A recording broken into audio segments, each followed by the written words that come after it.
Deho stepped off the transport ship and immediately felt the thick, humid air of Cathara fill his lungs. The smell was strange, a mix of sulfur and something sweet that made his nose wrinkle. Around him, other members of the Terran Colonial survey team were gathering their equipment and looking around at their new temporary home. The planet looked beautiful from space, but down here on the surface, Deho could see why it had taken so long for anyone to show interest in colonizing it. Two massive continents stretched across the world, but between them lay something that made everyone nervous, the boiling swamp of Veltar. Even from the landing site, 20 kilometers away, Deho could see the steam rising from the swamp. It created a wall of white vapor that stretched across the horizon like a fence made of clouds. The local aliens had told them stories about it, and none of those stories were pleasant. Deho was a geological engineer, which meant his job was to study rocks, soil, and the ground itself. He loved solving problems that other people thought were impossible.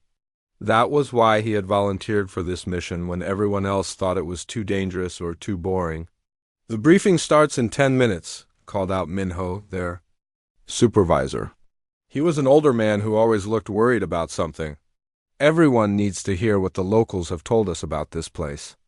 The briefing took place in a prefabricated building that had been set up near their landing site. Inside, two aliens waited to speak with them.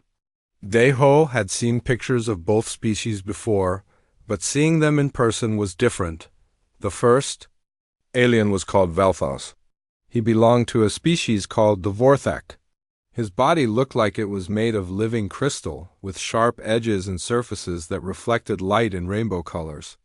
When he moved, tiny chiming sounds came from his body, like wind chimes in a gentle breeze. The second alien was much different.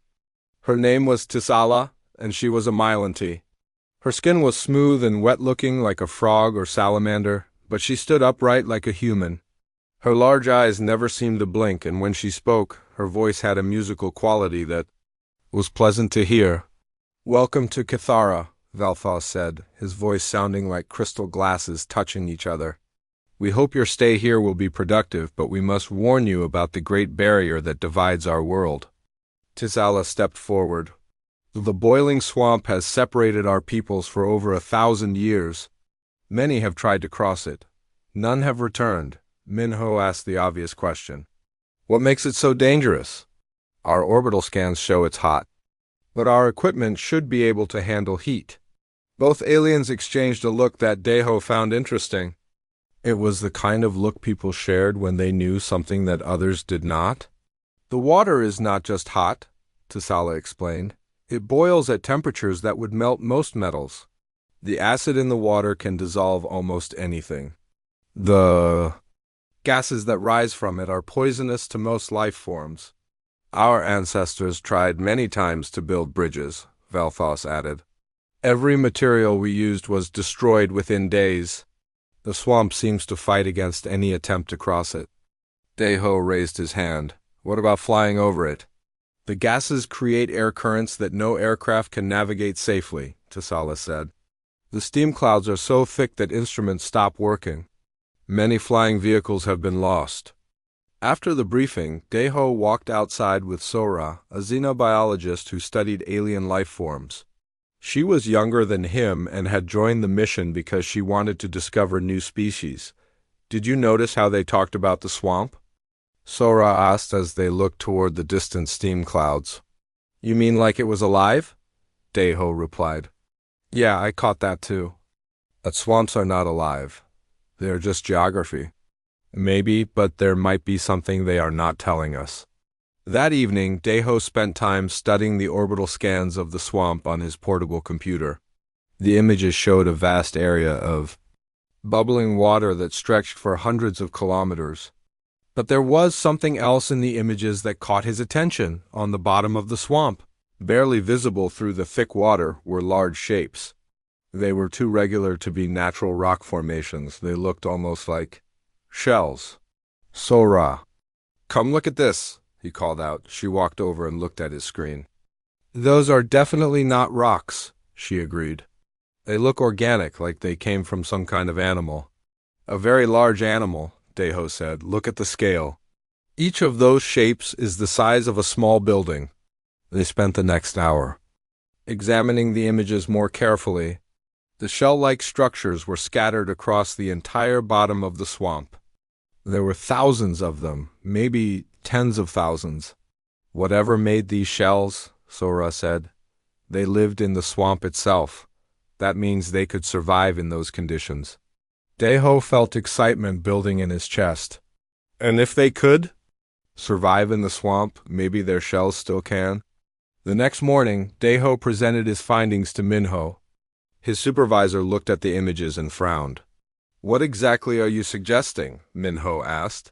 "I think we should investigate these structures. If they are as durable as they appear, they might be useful." "Useful for what?" Deho took a deep breath. "For crossing the swamp," Minho's frown deepened. "The locals have already told us that crossing is impossible." "Are you suggesting they are wrong?" "I am suggesting they have never tried using the right materials," Deho said. "These shells have been sitting in that acid for who knows how long, and they are still intact. That means they are incredibly durable."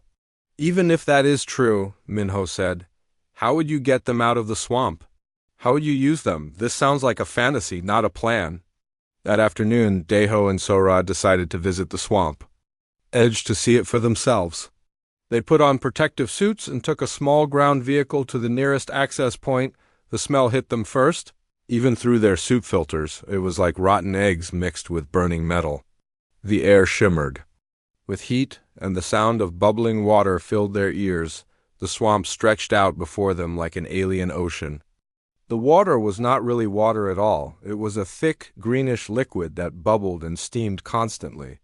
Every few seconds, a larger bubble would burst on the surface, sending sprays of the acidic liquid into the air. "It is beautiful in a terrifying way," Sora said through her suit radio. Deho was not looking at the surface. He was trying to see through the thick liquid to the bottom, where those shell shapes waited. "We need better scanning equipment. Something that can penetrate this soup and give us detailed images." As they stood there, Tisala appeared behind them. She had followed them without making any noise. "You should not be here," she said. "The swamp gases can damage your equipment, even through your protective suits." "We wanted to see it ourselves," Deho replied. "Your people and the Vorthak have accepted that this swamp cannot be crossed. But humans like to find solutions to impossible problems." Tisala was quiet for a long moment. "There are stories," she finally said. "Old stories about the creatures that once lived in the swamp, the Korathaks. Our ancestors hunted them long ago." "What happened to them?" Sora asked. "They are gone now, extinct, but their shells were harder than any material we had ever seen. Warriors would risk their lives to get even small pieces for weapons and armor." Deho felt his heart rate increase. "These shells at the bottom of the swamp, they belonged to the Korathaks?" "Yes, that is where they lived, where they died, where their remains still rest." Sora and Deho looked at each other through their helmet visors. They both understood what this meant. "Tisala," Deho said carefully, "how big were the Korathaks?" The Milanti gestured with her arms. "The largest were bigger than your buildings. Their shells could stop any weapon we possessed." As they drove back to the base camp, Deho's mind was racing with possibilities. If the Korathak shells were as durable as Tisala claimed, and if they could be recovered from the swamp bottom, then maybe the impossible was actually possible. Maybe someone could cross the boiling swamp after all. 3 days later, Deho had convinced Minho to let him use a deep scanning probe. The device looked like a metal torpedo with sensors attached to it. It was designed to penetrate thick liquids and take detailed images of whatever lay beneath. Sora helped him prepare the equipment near the swamp edge. They had to work quickly because the acidic gases in the air would damage their tools if they stayed too long. "Are you sure this probe can handle the acid?" Sora asked as she checked the probe's protective coating. "The manufacturers say it can survive in acid for up to 6 hours, Deho replied. "That should be enough time to get the images we need." They lowered the probe into the bubbling liquid. Immediately, the protective coating began to smoke and dissolve, but the probe kept working. On their portable screen, fuzzy images began to appear. What they saw took their breath away. The bottom of the swamp was covered with shells, just as the orbital scans had suggested. But the detail provided by the probe revealed something amazing. The shells were not just sitting there randomly. They were arranged in patterns like a city made of shells. "Look at this," Sora said, pointing at the screen. "These shells are not just scattered around. Some of them are stacked on top of each other. Others are arranged in circles." Deho studied the images carefully. It looks like they were living in communities. The Korathaks were not just animals, they were intelligent. The probe continued to send back images for 5 hours before the acid finally destroyed its sensors. In that time, they had mapped an area of about 10 square kilometers. What they found was incredible. The shells were enormous. The smallest ones were the size of a car. The largest were bigger than houses. Each shell had a complex structure with multiple chambers and openings. Some shells showed signs of being modified or decorated. "These creatures were not just living in the swamp," Sora said as they reviewed the images back at base camp. "They had built a civilization in there." That evening, Vel'Thos and Tisala came to their camp. Both aliens looked uncomfortable, which was unusual because they rarely showed emotions that humans could understand. "We heard that you sent a device into the swamp," Vel'Thos said. His crystal body was making more chiming sounds than usual, which Deho had learned meant he was nervous. "We wanted to learn more about the shells you mentioned," Deho replied. "What we found was remarkable." "You should not disturb the resting place of the Korathaks," Tisala said. Her large eyes seemed even larger than usual. "It is not respectful to the dead." Sora brought up the images on her computer and showed them to both aliens. "Look at this." The Korathaks were not just animals, they had cities down there. They were intelligent beings. Both aliens stared at the images for a long time without speaking. Finally, Vel'Thos made a sound like glass breaking. "We know," he said quietly. "You knew?" Deho asked. "You knew they were intelligent and you hunted them." "Anyway," Tisala's skin changed color, becoming darker. "It was a different time. Our peoples were younger, more aggressive. We wanted their shells for weapons and armor. We did not think about whether it was right or wrong. Both our species worked together to hunt them," Vel'Thos added. "It was the only time in our history that Vorthik and Milenti cooperated on anything. We drove them to extinction because we wanted what they had." The weight of this confession settled over everyone. Deho realized he was looking at the evidence of genocide, the systematic killing of an entire intelligent species. "How long ago did this happen?" Sora asked. "About 800 years ago," Tisala replied. "The last Korathaks died when my grandmother was young. She used to tell stories about them. They were gentle creatures who never fought back, even when we were killing them. They just retreated deeper into the swamp," Vel'Thos said, "until there was nowhere left to retreat to." Deho felt sick to his stomach, but he also felt something else. If the Korathak shells had survived 800 years in the most corrosive environment on the planet, they were even more durable than he had imagined. "The shells," he said carefully. "They are still intact after all this time?" "Korathak shells do not decay," Vel'Thos replied. "They are the strongest natural material anyone has ever discovered. That is why we wanted them so badly." But they are also cursed," Tisala added. "Anyone who disturbs them will bring bad luck to themselves and their people." Deho did not believe in curses, but he could see that both aliens were genuinely frightened. He decided to change the subject. "What did the Korathaks look like when they were alive?" Sora asked. Tisala's skin shifted to a lighter color, which Deho had learned meant she was remembering something pleasant. "They were beautiful. Imagine a creature like a crab, but the size of a building. Their shells were many colors. Blue, green, purple, sometimes with patterns that looked like stars. They moved slowly and gracefully, like dancers." "They could speak," Vel'Thos added.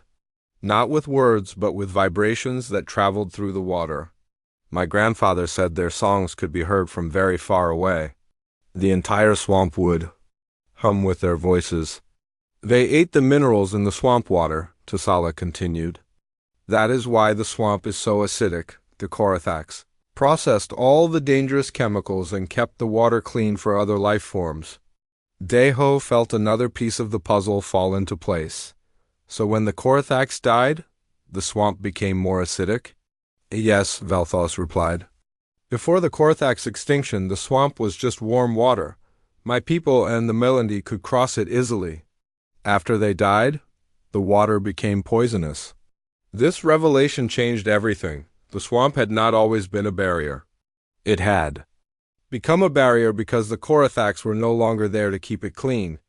So our two peoples have been separated for 800 years because of what our ancestors did, Tusala said sadly. That is correct, Valthos replied. The swamp became our punishment for destroying the Korathax. That night, Deho could not sleep. He kept thinking about the Korathax cities beneath the swamp and the gentle giants who had once lived there. He also kept thinking about the strongest shells in the known universe, just sitting there unused. So Dashra found him outside their shelter looking toward the swamp. You are thinking about using their shells, are not you? She said. I cannot stop thinking about it, Deho admitted. Those shells could be the key to reconnecting the two halves of this planet. Think about what that would mean for the Vorthak and Mylanti peoples. But they see it as disturbing a grave, Sora pointed out. To them, those shells are like tombstones. I understand that, Deho said. But what if we could use the shells to create something good? What if we could honor the Korathax by using their remains to heal the division their death caused? Sora was quiet for a moment.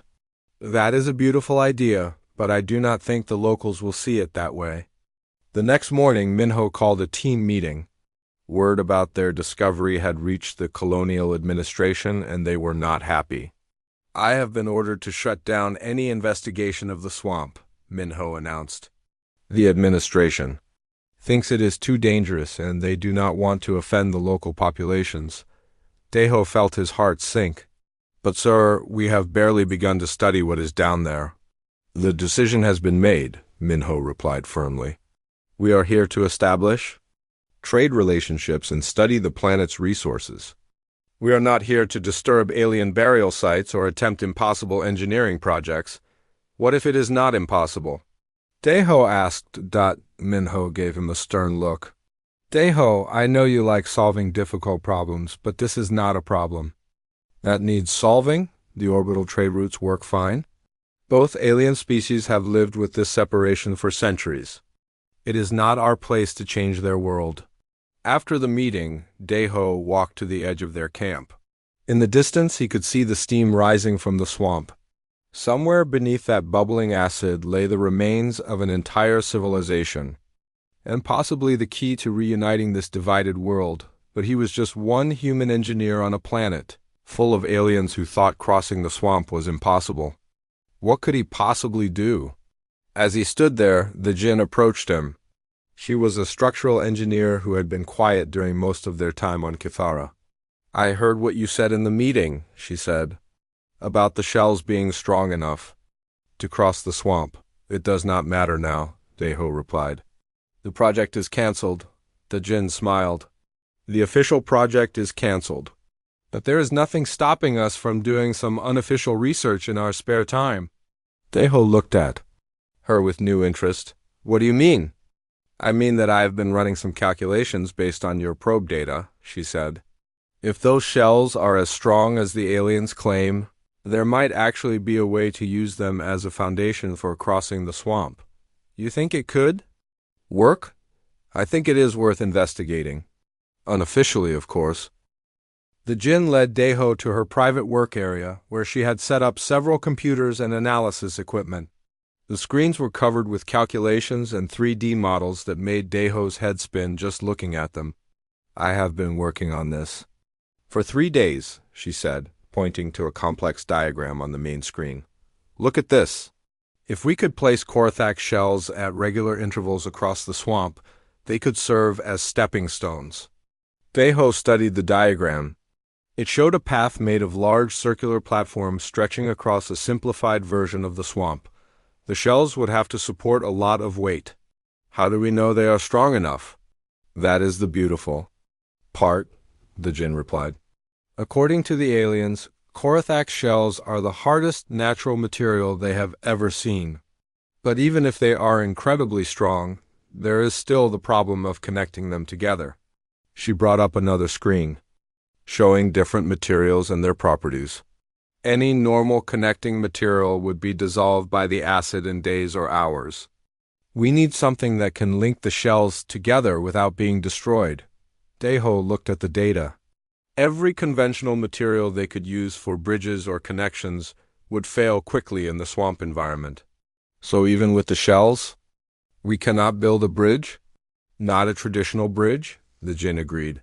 But I have been thinking about this differently. What if we do not try to build a bridge at all? What do you mean? The Jinn pulled up a new diagram. What if we create individual platforms that can support themselves? No physical connections between them, just stable platforms that people can jump between or use boats to travel from one to the next. Deho considered this idea. The gaps between platforms would have to be small enough for people to cross safely, but large enough to make the project practical. How many shells would we need? Based on the swamp dimensions, I estimate we would need about 400 shells. For a complete crossing path, the Jinn replied. That sounds like a lot, but your probe data shows there are thousands of shells down there. Just then, Taewon entered the work area. He was a materials scientist who specialized in advanced construction techniques. I heard you two talking about building something in the swamp. Are you completely insane? Probably, Deho admitted. But we might be insane enough to actually solve this problem. The Jinn showed Taewon her calculations. He studied them carefully, occasionally asking questions or pointing out potential issues. After an hour of discussion, he leaned back in his chair. You know what? He said. This might actually work. But not the way you are thinking. What do you mean? The Jinn asked. Taewon stood up and began drawing on a blank screen. You are thinking like traditional engineers? But the Romans built roads that lasted for thousands of years using much simpler technology than we have. What if we combine ancient road-building techniques with modern materials science? He drew a cross-section diagram showing a shell with various layers of material on top of it. Instead of trying to connect the shells to each other, we make each shell into a perfect individual platform.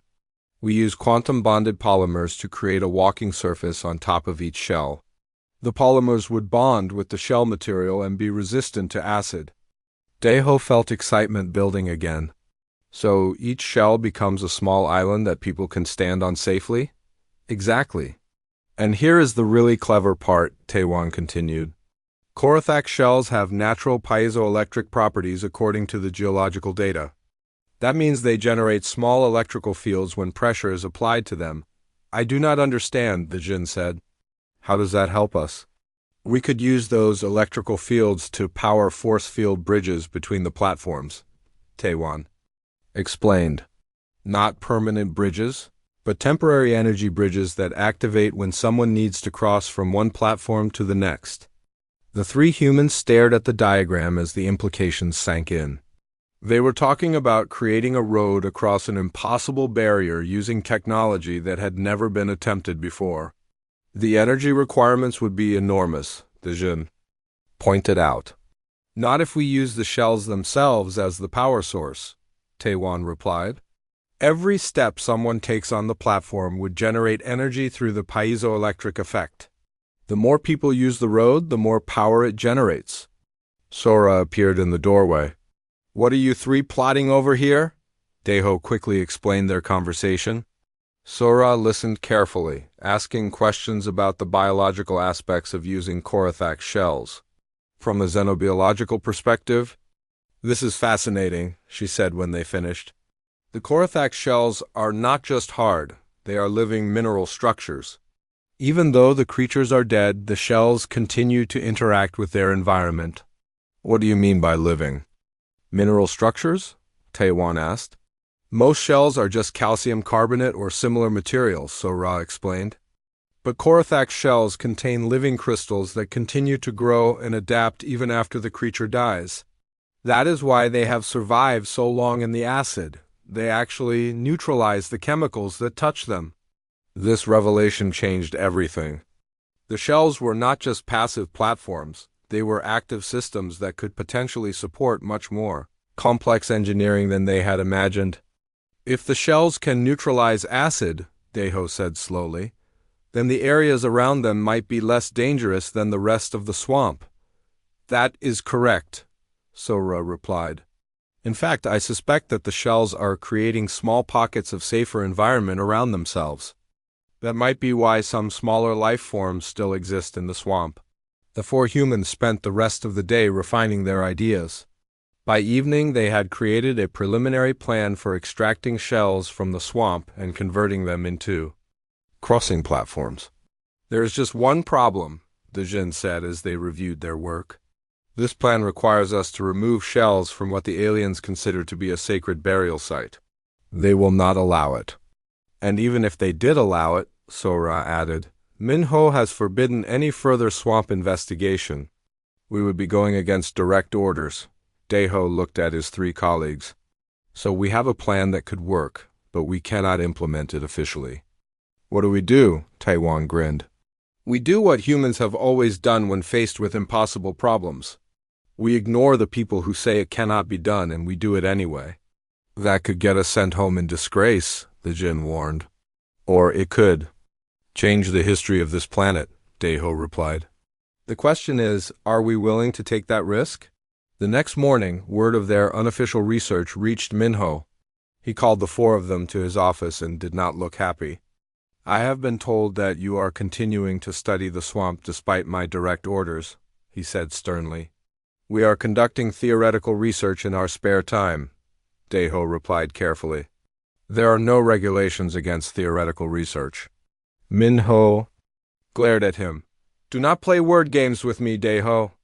I know what you are planning, and I am ordering you to stop immediately. Sir, Sora spoke up, what if we could actually solve this problem? What if we could reconnect the two halves of this planet? The two halves of this planet have been separated for 800 years, Minho replied. They have adapted to that separation. It is not our job to change their world. But what if they want their world changed? Taiwan asked. What if the separation has caused problems that we could solve? Minho was quiet for a moment. Even if that were true, the risks are too great. If you fail, you could die in that swamp. If you succeed, you could destabilize the entire political structure of this planet. Either outcome would be a disaster for the colonial mission. After they left Minho's office, the four humans walked to a quiet area where they could talk privately. He is not wrong about the risks, the Jinn said. This project could kill us. But he is also not thinking about the potential benefits, Deho replied. The southern continent has mineral resources that could revolutionize space travel. Right. Now those resources are completely inaccessible because of the swamp. And the social benefits could be even more important, Sora added. The Vorthak and Mylanti have been separated for centuries. Imagine what they could accomplish if they could work together again. Taiwan nodded. Plus, this is exactly the kind of engineering challenge that humans are good at. We specialize in doing things that other species think are impossible. They stood in silence for a few minutes, each lost in their own thoughts. Finally, Deho spoke. I'm going to do this project, he said quietly. With or without official approval, the potential benefits are too important to ignore. You cannot do it alone, the Jinn said. I know. But I'm not asking any of you to risk your careers for my crazy idea, Sora laughed. Are you kidding? This is the most exciting project any of us will ever have the chance to work on. Of course we are going to help. Count me in, Taiwan agreed. The Jinn sighed. My mother always said I was too curious for my own good. I guess she was right. As they shook hands, sealing their unofficial agreement, none of them realized they were being watched.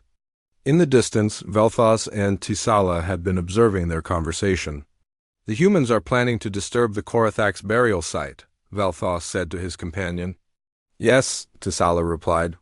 The question is, should we try to stop them? Or should we see what these strange creatures can accomplish? 2 weeks later, Deho and his team had secretly gathered the equipment they needed for their unauthorized mission.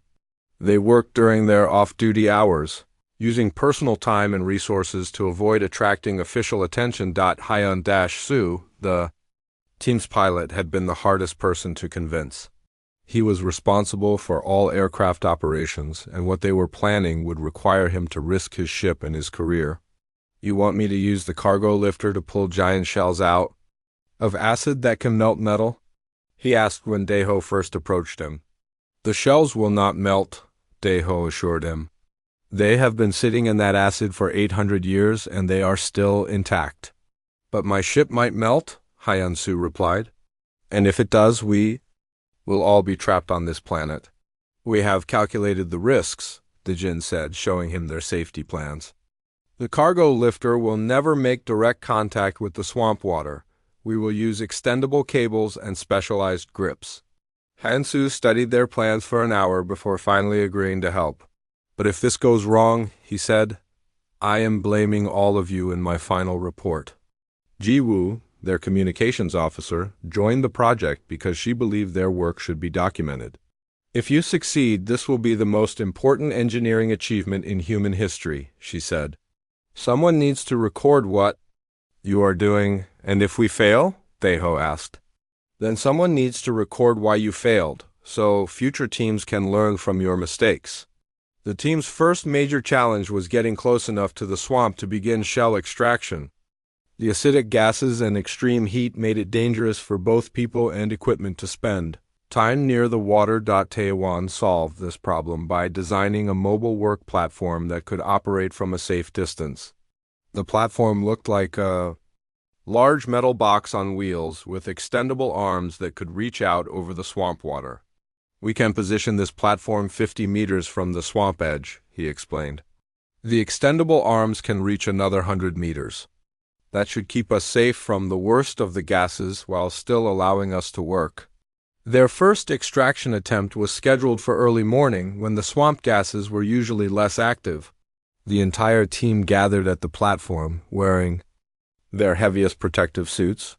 Remember, Deho said over the radio, we are just trying to extract one shell today. This is a test run to see if our equipment works. Hyun-Su positioned his cargo lifter directly above their target shell. According to their scans, it was one of the smaller shells, about the size of a car. If they could successfully extract something that size, they could work their way up to the larger shells. The extendable arms reached out over the bubbling water and carefully lowered a specialized gripping device. The device was designed to clamp onto the shell without damaging it, while also providing lift points for the cargo lifter's cables. Contact, Ji-woo announced as the gripper touched the shell. Gripper is secure, beginning lift sequence. Everyone held their breath as the cargo lifter began to pull. For a moment, nothing happened. Then slowly the shell began to rise from the swamp bottom dab as the shell emerged from the acid. They got their first close look at a complete Korathax shell. It was beautiful and terrifying at the same time. The shell was a deep blue color with intricate patterns that looked like galaxies of stars. Even covered in acid, it gleamed like a precious stone. Look at the size of that thing, Hyun-Su said over the radio. It is much bigger than our scans indicated. The shell was indeed larger than expected. What they had thought was a car-sized shell was actually closer to the size of a small house. The Korathax had been enormous creatures. Acid is running off. It like water off a duck, Taewon observed. The shell surface is not just resistant to acid, it actively repels it. They carefully moved the shell to a safe distance from the swamp and lowered it to the ground. Even after being in acid for 800 years, the shell was in perfect condition. The surface was smooth and hard, with no signs of erosion or damage. Sora approached the shell with her scientific instruments. This is incredible, she said, as she took measurements. The shell is not just intact, it is actually healthier than I expected. The living crystal structure has been maintained perfectly. What do you mean by healthier? Deho asked. The crystals in the shell are still active, Sora explained. They are processing the acid residue and converting it into harmless minerals. It is like the shell is healing itself. As they examined their first extracted shell, Dongmin noticed something disturbing. He was a junior engineer who usually did not speak up during operations, but what he saw made him nervous. Look at the swamp water, he said, pointing toward where they had removed the shell. The bubbling has increased. Everyone turned to look. The area where the shell had been was now bubbling much more violently than before. The acid seemed angry, like they had disturbed something that should have been left alone. That is probably just a normal reaction, Taewon said, but he did not sound convinced. Removing the shell might have exposed deeper acid pockets. As they watched, the violent bubbling began to spread outward from the extraction site. Within minutes, a large area of the swamp was bubbling more aggressively than they had ever seen before. We should move back, Hyansu said. I do not like how this looks. They quickly loaded their equipment and moved the shell to a safer distance. As they worked, the bubbling continued to spread. Soon, nearly a quarter of the visible swamp was churning violently. Maybe the shell was serving some kind of stabilizing function, Sora suggested. Its removal might have disrupted the chemical balance in that area. Will it calm down? The Jinn asked. I do not know, Sora admitted. We might have just made the swamp more dangerous than it was before. That evening, both Vel'Thos and Tisala came to their camp. Both aliens looked extremely upset. What have? You done? Vel'Thos demanded, his crystal body chiming with agitation. The swamp is angry. Our monitoring stations are detecting chemical changes across the entire region. We removed one shell, Deho said defensively. Just one, to see if our extraction methods would work. The shells are not just debris, Tisala said, her skin flashing dark colors. They are part of the swamp ecosystem. Each shell helps maintain the chemical balance of the water around it. We did not know, Sora said. Our scans did not indicate that the shells were still active. There is much about the Korathax that you do not understand, Vel'Thos replied. Even in death, they continue to serve their world. By removing their shells, you may have doomed both our peoples. The next morning, the team discovered that Vel'Thos had been right to be worried. The violent bubbling had not calmed down. Instead, it had spread to cover nearly half the swamp. The acid was now so active that it was creating new gas clouds that rose high into the atmosphere. We have to put the shell back, Dongmin said, before we make things worse. We cannot put it back exactly where it was, Hyansu pointed out. The swamp bottom has been disturbed. The shell might not settle in the same position. Then we have to find another solution, Deho said.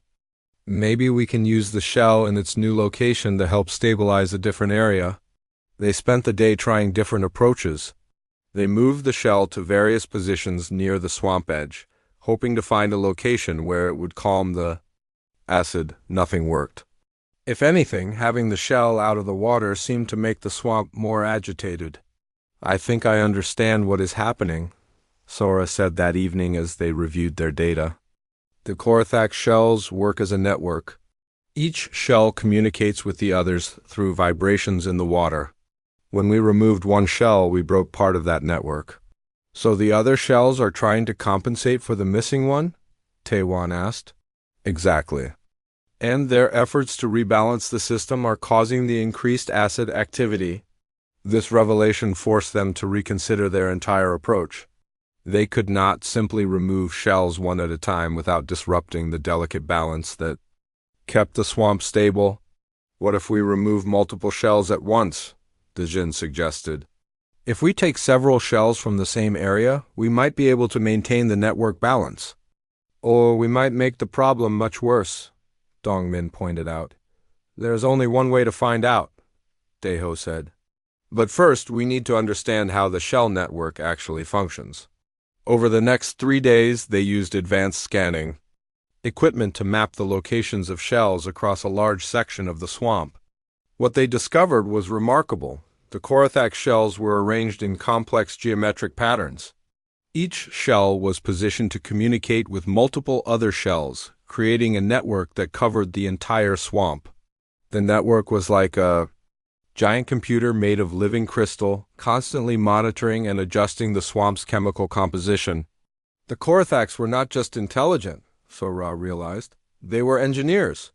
They designed their entire civilization to serve as a giant water treatment system.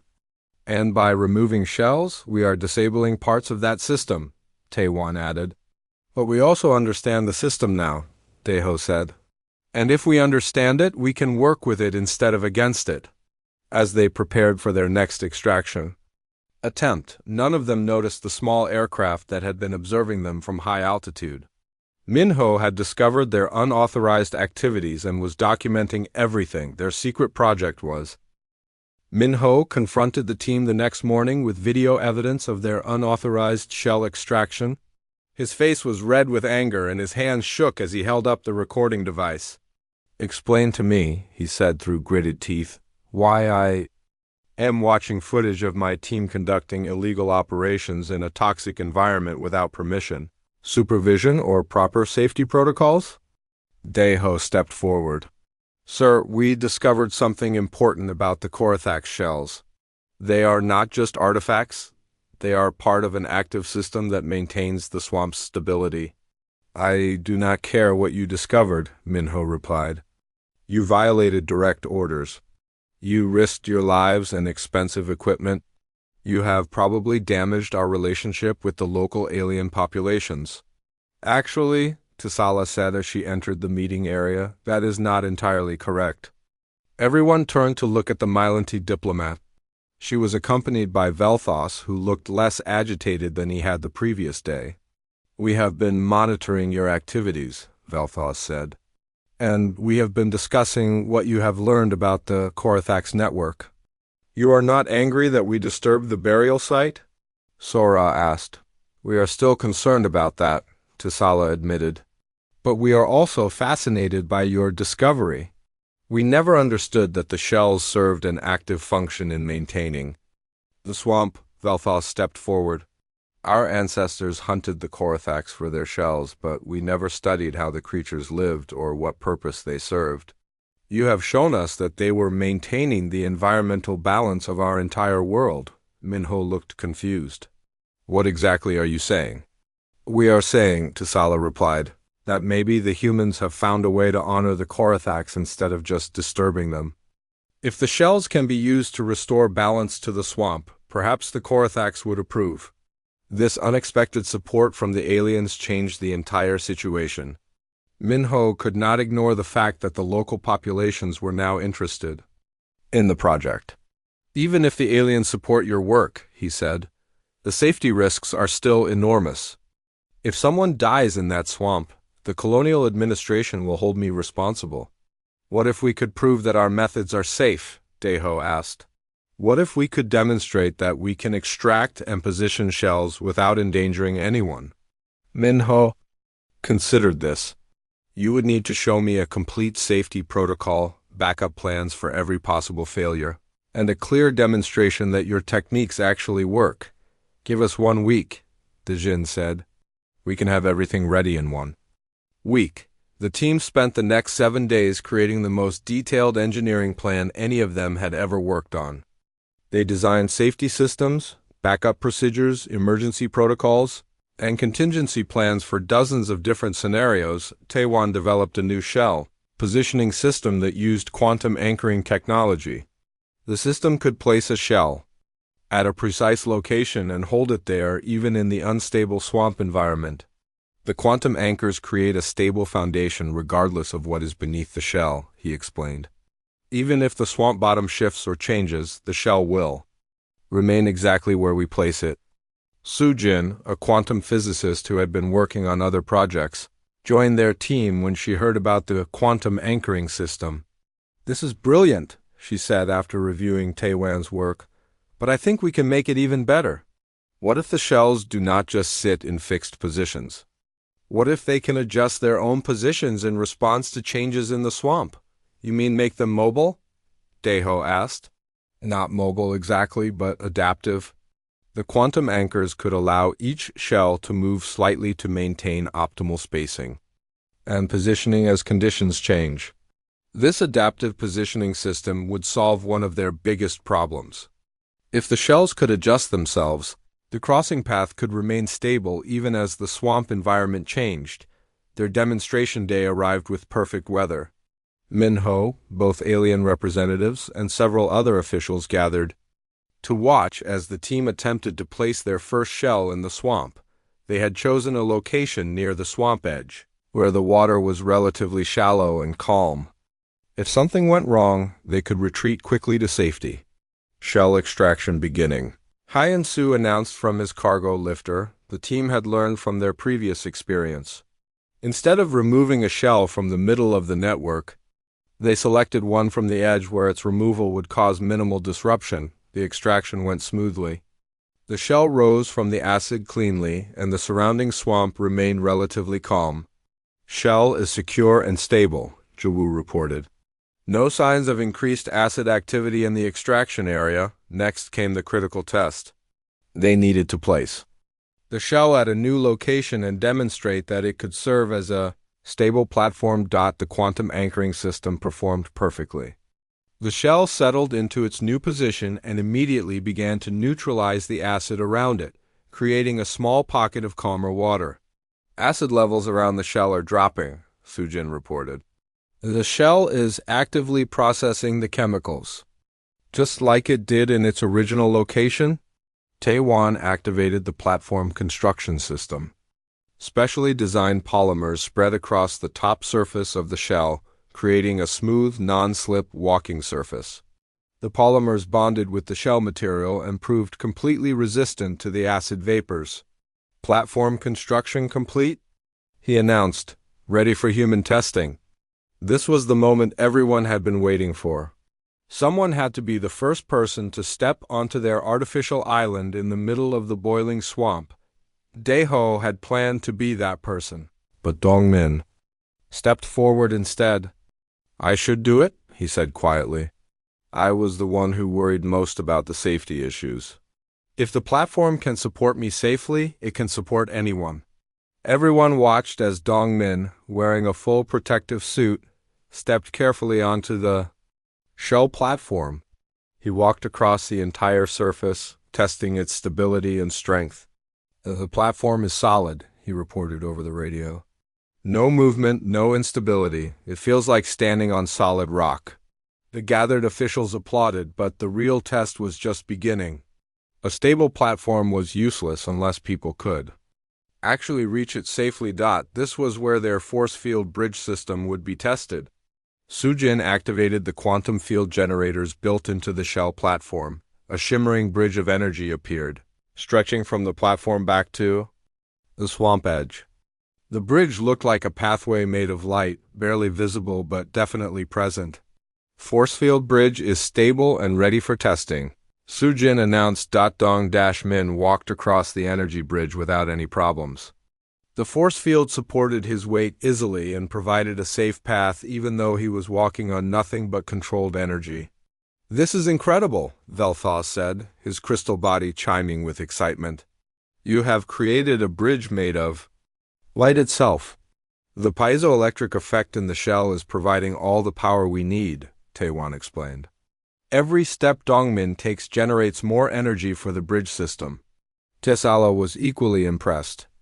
"In all our centuries of trying to cross the swamp, we never imagined something like this was possible." Minho watched the demonstration with growing amazement. "How far could this system extend?" he asked. "Theoretically, across the entire swamp." Daeho replied, "Each shell platform can power a bridge to the next platform. As long as we have enough shells, we can create a complete crossing path." "And you believe you can do this safely?" "We have proven that we can do it safely," the Jin said. "The question now is whether we have permission to proceed." Minho looked at the alien representatives. "This is ultimately your decision." "It is. Your world and your ancestors' remains." Vel'Thos and Tisala exchanged a long look. Finally, Tisala spoke. "The Korathaks spent their lives maintaining the balance of our world," she said. If their shells can be used to heal the division their death created, we believe they would approve. But we have one condition, Velthos added. We want to help. This project should not be just a human achievement. It should be a cooperation between all the peoples of Kithara. This offer of cooperation was more than Deho had dared to hope for. Having alien support would provide local knowledge, additional resources, and political legitimacy. We would be honored to work with you, he said. As they shook hands, or the alien equivalent, a new partnership was formed.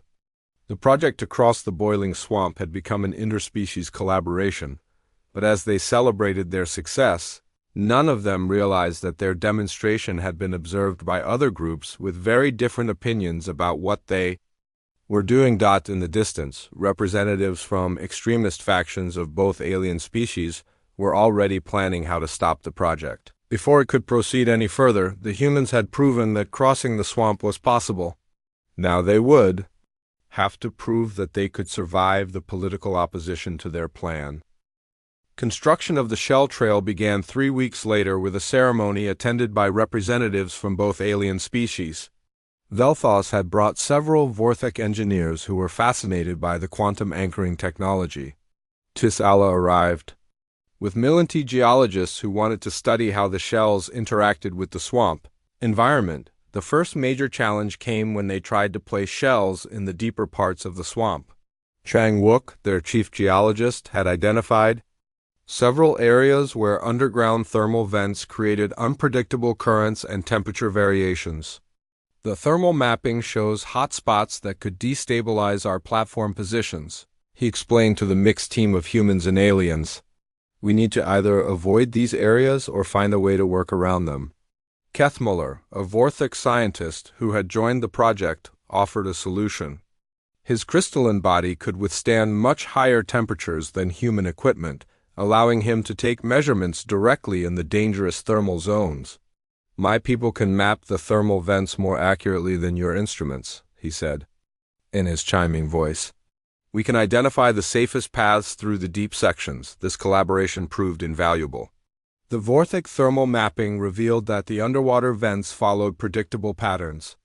By placing shells at specific locations, they could actually use the thermal currents to help stabilize their platforms. The hot water rises in columns, Kethmuller explained. If we position shells at the edges of these columns, the currents will help hold the platforms in place. As construction progressed deeper into the swamp, they faced increasing opposition from extremist groups. Thalmenos, a young Melanti engineer, was the first to warn them about the growing resistance. There are factions among my people who believe you are committing sacrilege, he said during a private meeting with the human team. They are planning to sabotage your work.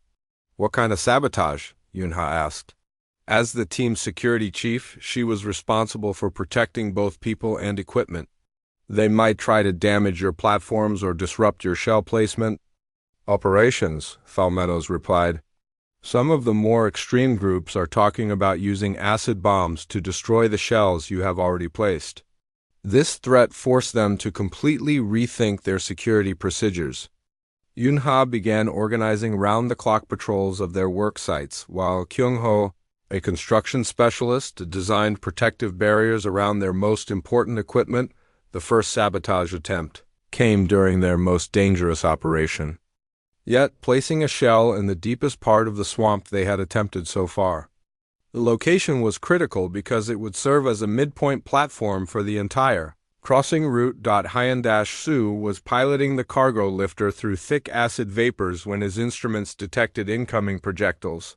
We have incoming, he shouted over the radio. Something is firing at us from the swamp edge. Yunha immediately activated their defense protocols. All personnel to protected positions. Security team, identify the attack source. The projectiles turned out to be crude acid bombs designed to damage the cargo lifter's lifting cables. If successful, they would have dropped the shell back into the swamp and possibly destroyed the aircraft. I can see the attackers, Kyung-ho reported from his position near the construction equipment. Mixed group of Vorthik and Melanti extremists. About 15 individuals.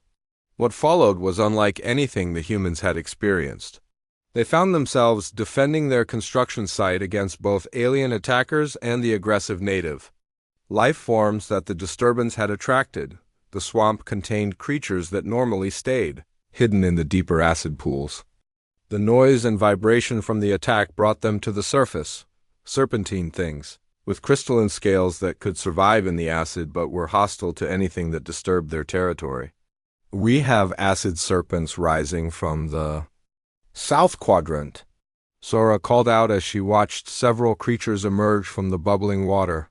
They are moving toward our platform. Yunha found herself coordinating a defense against two different types of threats simultaneously. The alien extremists were using ranged weapons to attack their equipment, while the acid serpents were attempting to physically destroy their platforms. Kyung-ho, can you modify the force field generators to create a defensive barrier? She asked over the radio. Already working on it. He replied, Give me 2 minutes. Those 2 minutes felt like hours. The acid serpents reached their first platform and began testing the quantum anchors with their powerful jaws. The alien attackers continued firing acid bombs, some of which came dangerously close to hitting team members. Then Kethmuller did something unexpected. The Vorthak scientist left his protected position and walked directly toward the alien attackers. Kethmuller, get back to safety, Deho shouted. I am Vorthak, Kethmuller replied calmly. They will not attack one of their own people, he was right. The Vorthak extremists stopped firing when they saw him approaching. Kethmuller began speaking to them in the complex harmonic language of his species. At the same time, Thalmenos emerged from cover and approached the Myelanti attackers. Like Kethmuller, he began speaking to his own people in their native language. What are they doing? The Jinn asked as she watched both aliens walk into danger. They are trying to negotiate, Sora realized. They are putting themselves at risk to protect us. The negotiation lasted almost an hour while the human team continued to deal with the acid serpents. Kyung-ho's modified force fields proved effective at keeping the creatures away from their platforms, but they could not continue construction while under attack. Finally, both alien mediators returned with news. The extremists have agreed to a temporary ceasefire, Kethmuller reported. But they want to discuss their concerns with your project leaders. What concerns? Deho asked. They believe that your success will change our societies in ways that cannot be predicted or controlled, Dalmanos explained. They prefer the separation that has existed for 800 years. This opposition forced the project team to consider the broader implications of their work. If they succeeded in crossing the swamp, they would indeed change the political and social structure of the entire planet. Maybe we should slow down and consider these concerns more carefully, Dongmin suggested during their evening planning meeting. If we slow down, we lose momentum, Yunha replied. The extremists will use any delay to organize more resistance. But if we ignore their concerns, we might create long-term problems that are worse than the current separation, Sora pointed out. Deho looked around at his team. They had worked so hard to reach this point, but the political complications were proving as challenging as the engineering problems. What if we could demonstrate that reconnection would benefit both societies? He suggested. What if we could show them what cooperation looks like? This idea led to a breakthrough. Instead of just building a crossing route, they decided to make the construction itself a demonstration of interspecies cooperation. Velthos suggested that each platform should be built by mixed teams of humans, Vorthak, and Mylenti working together. Let the extremists see that our peoples can collaborate successfully, he said. Tasala added another element. Each platform should include technology from all three species: human engineering, Vorthak crystal science, and Mylenti biological knowledge. The implementation of this cooperative approach changed everything about the project. Instead of humans doing all the work while aliens watched, it became a true partnership. The Vorthak contributed crystalline structures that enhanced the shell's natural properties. The Mylenti provided biological filters that made the platform environment safer for all species. The humans contributed the quantum technology that held everything together, But cooperation also meant compromise. Progress slowed as they learned to work together. Different species had different approaches to problem solving, different safety standards, and different ideas about acceptable risk. This has taken 3 times as long as it would if we worked alone, Hansu complained after. A particularly frustrating day of cross-species coordination. But look what we are creating, Chang-wook replied, pointing to their latest platform. This is not just a crossing route anymore. It is a symbol of what our 3 species can accomplish together. As they completed their 6th platform, marking the quarterway point across the swamp, something unexpected happened. Other alien groups began visiting their construction sites. Young Vorthok and Mylanti, who had never seen members of the other species, began arriving to watch the work. Elderly aliens who remembered stories about cooperation from before the separation started sharing those stories with the mixed construction teams. We are not just building a bridge across the swamp, Velthos observed during one of their evening planning sessions. We are building a bridge between our peoples. But with increased attention came increased danger. The extremist groups were organizing more sophisticated resistance, and rumors began spreading about a major attack planned for when the trail reached the halfway point. They are calling it the breaking point, Tolmenos warned. They believe that if they can stop us when we reach the middle of the swamp, the psychological impact will end the project permanently. EU Unha began preparing for what might be the most dangerous phase of their entire mission. 18 months after they had first set foot on Cathara, Deho stood at the edge of what would become the final platform of their crossing route.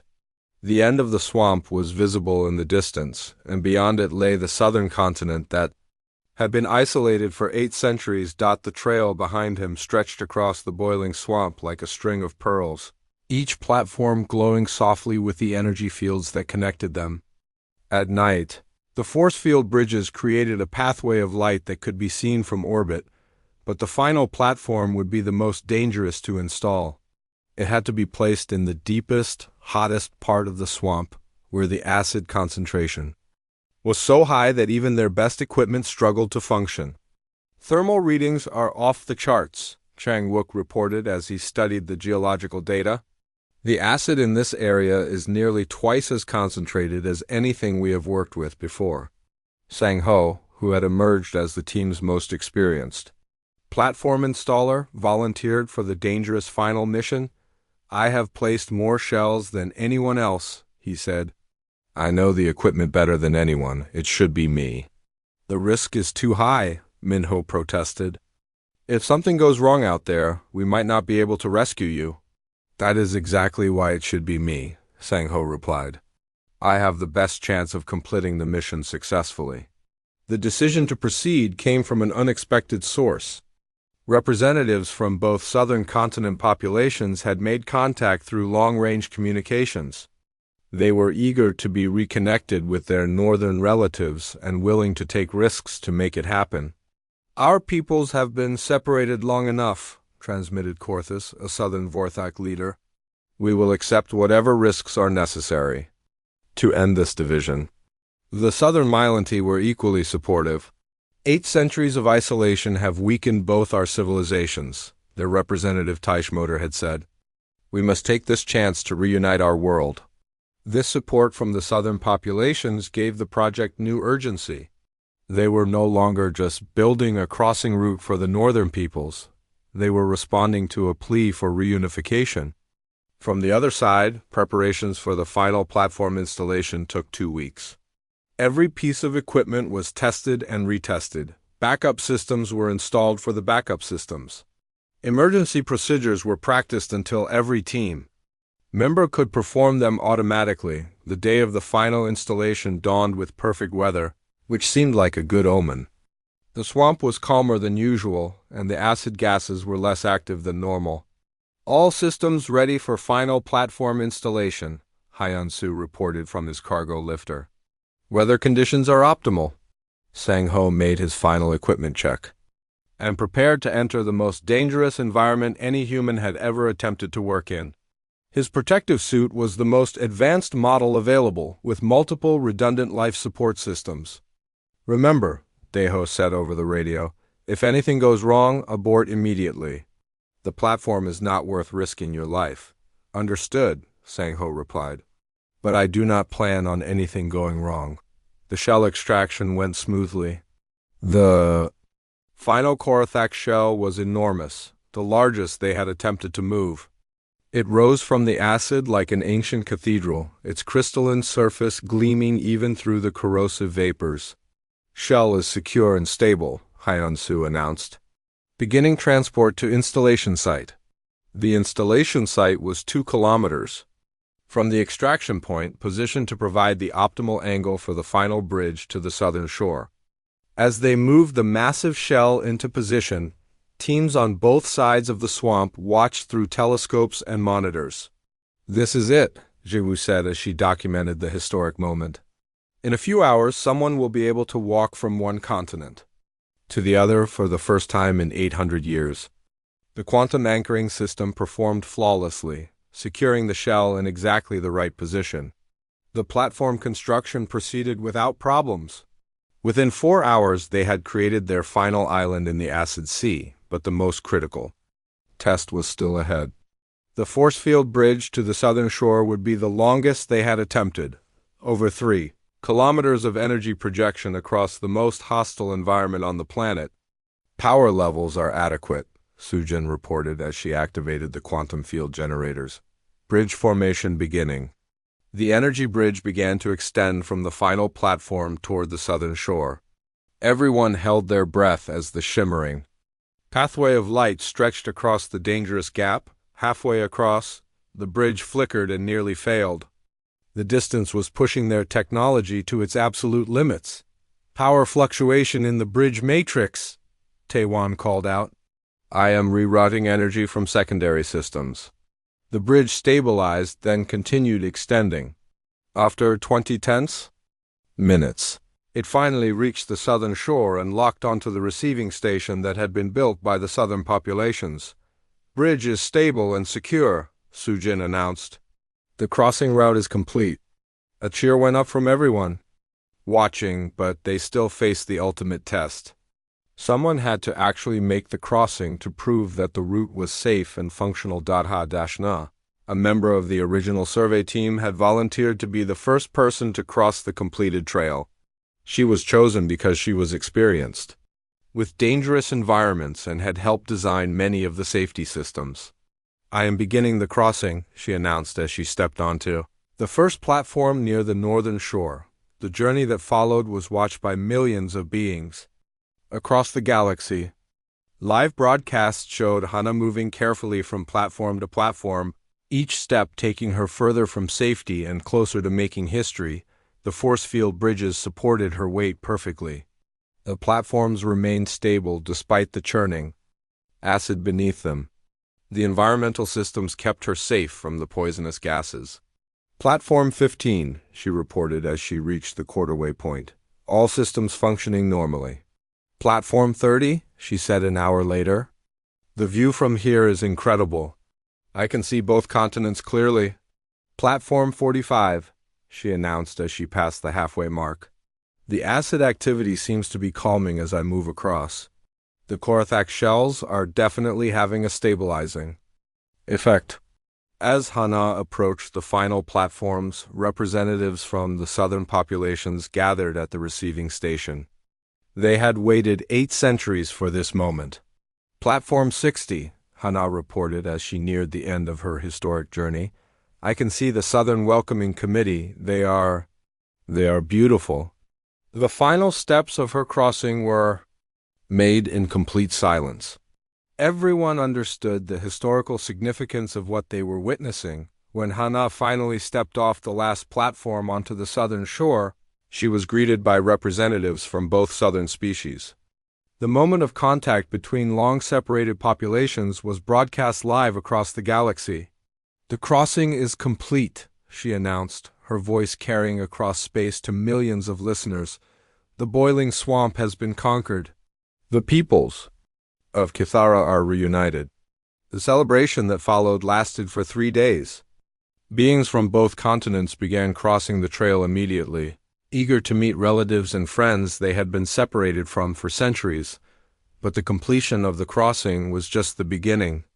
Within weeks, trade began flowing between the continents for the first time in 800 years. The southern continent's rare minerals became available to the northern populations. The northern continent's manufactured goods reached southern markets. The political implications were even more significant. Separated populations of the same species began to reunite their governments. Interspecies cooperation, which had been demonstrated during the trail construction, expanded into other areas of society. "We have not just built a bridge," Vel'Thas observed during the celebration ceremony. "We have healed an ancient wound."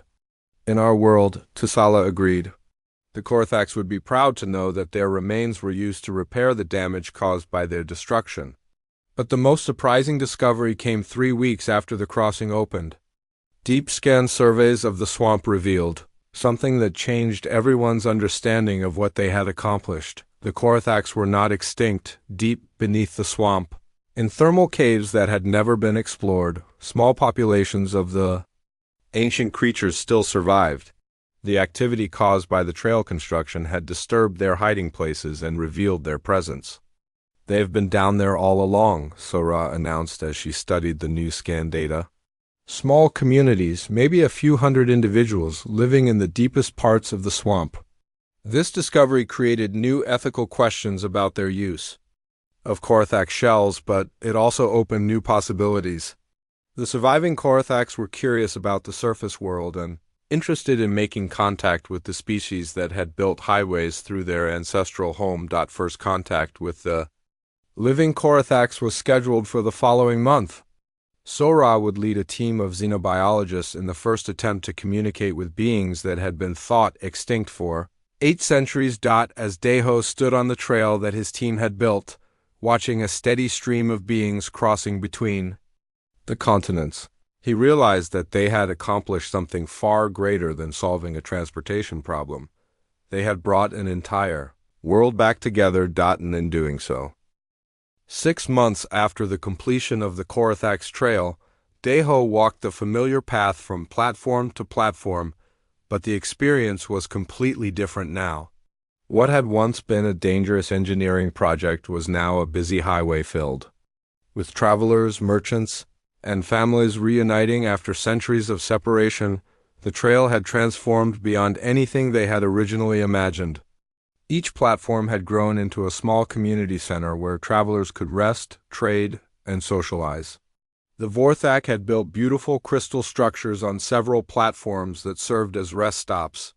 The Milanti had created water gardens that purified the air and provided pleasant meeting spaces. Most remarkably, the platforms had become symbols of cooperation throughout the galaxy. Delegations from dozens of worlds came to study how 3 different species had worked together to solve an impossible problem. "It is hard to believe this used to be just empty swamp," said Hana as she joined Deho on Platform 30, which had become known as the central meeting point.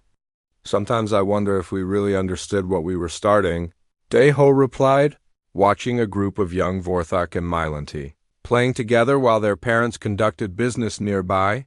The economic impact of the trail had exceeded everyone's projections. The southern continent's rare minerals were revolutionizing manufacturing across the northern continent. New alloys created from southern materials were making spacecraft faster and more efficient. Energy crystals found only in southern mines were powering new technologies that neither continent could have developed alone, but the social changes were even more dramatic. Separated families had been reunited after 8 centuries apart. Cultural exchange was happening at a pace that amazed everyone. Art, music, literature, and science were all being transformed by the mixing of different traditions and perspectives. "The young ones are the most amazing," observed Kethmiller as he approached them on the platform. "They do not remember the separation. To them, cooperation between our species is completely natural." The Vorthik scientist had become one of the trail's most enthusiastic supporters. He now led research teams that included members of all 3 species, studying everything from quantum mechanics to biological engineering. What news from the deep surveys? Deho asked. The ongoing search for living Korathax had become one of the most important scientific projects on the planet. Remarkable developments, Kethmuller replied, his crystal body chiming with excitement. We have confirmed at least 12 separate Korathax communities in the thermal caves. The largest group has over 300 individuals. The discovery of living Korathax had initially created controversy about the Trail project. Some groups argued that using shells from an extinct species was ethical, but using shells from a living species raised different moral questions. However, the surviving Korathax themselves had provided the answer to those concerns. Sora emerged from the platform's communication center, where she had been conducting her daily conversation with the Korathax communities. She had become the galaxy's first expert in Korathax communication, learning to interpret the complex vibration patterns they used for language. I have incredible news, she announced to the group. The Korathax have made a formal decision about the trail. What kind of decision? Hana asked. They want to help us expand it, Sora replied. They have been watching our use of their ancestors' shells, and they approve. They say we are honoring the Korathax tradition of maintaining environmental balance. This approval from the living Korathax had profound implications. It meant that the Trail project could continue to grow, potentially expanding to connect other continents and islands across the planet. But that is not the most interesting part, Sora continued. They want to participate directly in the expansion. They are offering to provide shells from their own bodies when they die naturally, and they want to help design new platforms that work better with the swamp environment. The prospect of working directly with the Korathax excited everyone involved in the project. The ancient creatures possessed knowledge about the swamp that no other species could match. They have also explained something important about the shell. Network? Sora added. The shells are not just communication devices, they are part of a planetary, environmental management system that has been operating for millions of years. This revelation had changed scientific understanding of Cathara itself. The planet was not just a world with difficult geography. It was a world with a built-in environmental control system created by the Korathax over geological time periods. The swamp was never supposed to be a barrier, Kethmuller said. It was supposed to be a highway. The Korathax designed their civilization to provide transportation and environmental services for other species. So, when we built the trail, we were actually restoring the planet to its original design, Deho realized. Exactly, Sora confirmed. The Korathax are amazed that we figured out how to use their technology without any instruction from them. They consider humans to be remarkably intuitive engineers. As they talked, a group of young beings from all three species ran past them on the platform, playing a game that involved jumping between force field projections. The sight made Deho smile. Look at them, he said. They are growing up in a world where crossing impossible barriers is just a normal part of life. The trail had indeed become normal, but its impact continued to spread throughout the galaxy. Reports of the Cathara crossing had inspired similar projects on dozens of other worlds. Engineering teams from across known space were attempting their own versions of impossible construction projects. We have received another request for consultation, Yuwu announced as she joined the group. As the project's chief documenter, she had become the galaxy's leading expert on large-scale interspecies engineering cooperation. What kind of project this time? Deho asked. A species called the Xanthari want to build floating cities on a gas giant, she replied. They say if humans can cross a boiling swamp, they can learn to live in a hydrogen atmosphere. This was typical of the requests they received. The trail had become proof that supposedly impossible projects could succeed with the right combination of technology, determination, and cooperation. The most interesting request came from Earth, Jiwu continued. The Terran Colonial Administration wants us to design a transportation system for a planet with gravity so strong that conventional vehicles cannot function. The recognition from their own species was particularly satisfying. When they had started the project, many humans had considered it a waste of time and resources. Now it was being studied as a model for future colonial development. Tasala arrived on the platform with a group of Southern Mailanti who were visiting the northern continent for the first time. The reunion between separated populations had become a daily occurrence on the trail. More family reunifications? Hana asked. Yes, but also something new, Tasala replied. These are artists and scientists who want to establish permanent exchange programs between the continents. They are planning collaborative projects that would have been impossible when we were separated. The cultural renaissance happening on Kithara was perhaps the most unexpected result of the trail. Art forms that had developed differently on each continent were being combined to create entirely new styles. Scientific research was advancing rapidly as different populations shared their knowledge. The Korathaks have also expressed interest in cultural exchange, Sora added. They want to share their own art forms with surface dwellers. The idea of Korathak's art was fascinating to everyone. A species that had lived in isolation for 8 centuries had undoubtedly developed unique cultural traditions. What kind of art do they create? Kethmiller asked. Vibration sculptures, Sora replied. They create complex patterns of sound and movement in the water that can last for days or weeks. It is like architecture made of music. As the day continued, the platform filled with its usual mix of travelers, traders, researchers, and families. The sight had become commonplace.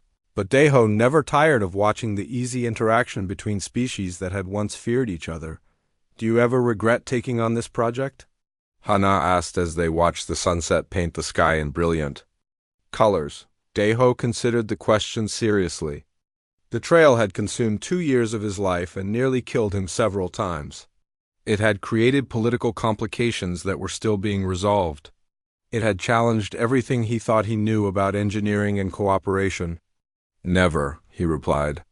This project taught me that humans are not the only species capable of achieving the impossible.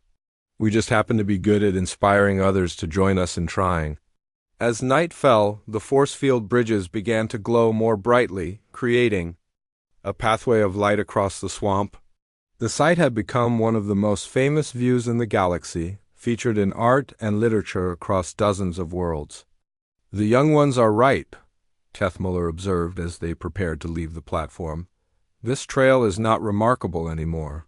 It is just part of their world.